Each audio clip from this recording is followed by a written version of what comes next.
My family disowned me when I refused to donate my kidney to my alcoholic father.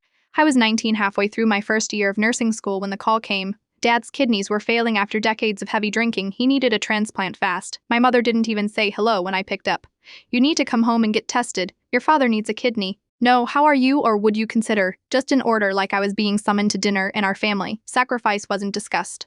It was demanded. My grandmother had dropped out of college to care for her sick parents. My mother had abandoned her art career to support my father's business. The women in my family always paid the price for the men's choices. I said I needed time to think. My mother erupted. "Here is nothing to think about. He's your father." Yes, the same father who missed my graduation because he was passed out drunk. The same father who called me worthless when I chose nursing over the family business.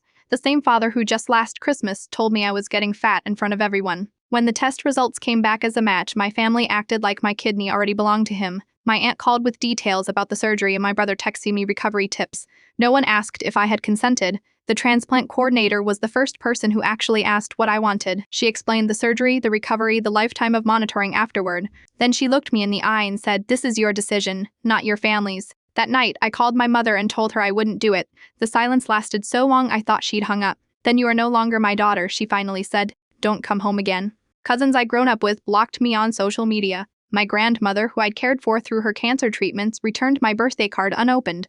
My brother texted one word: "Murderer." For months I second-guessed myself, cried myself to sleep. I'll lower their numbers just to hear the disconnected tones. But as the fog of guilt lifted, I started to see clearly. I wasn't refusing to save my father. I was refusing to enable the cycle that had consumed the women in my family for generations. Dad got on the transplant list, wound a match 8 months later. He's still drinking, according to my cousin, who still speaks to me in secret. Meanwhile, I graduated with honors, get hired at a top children's hospital, met someone who loves me without demanding pieces of myself in return.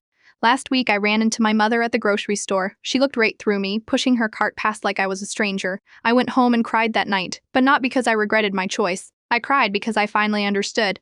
Sometimes the most toxic family tradition is the unspoken one that says your body, your future, and your boundaries don't belong to you, and sometimes breaking that tradition costs you everything except yourself.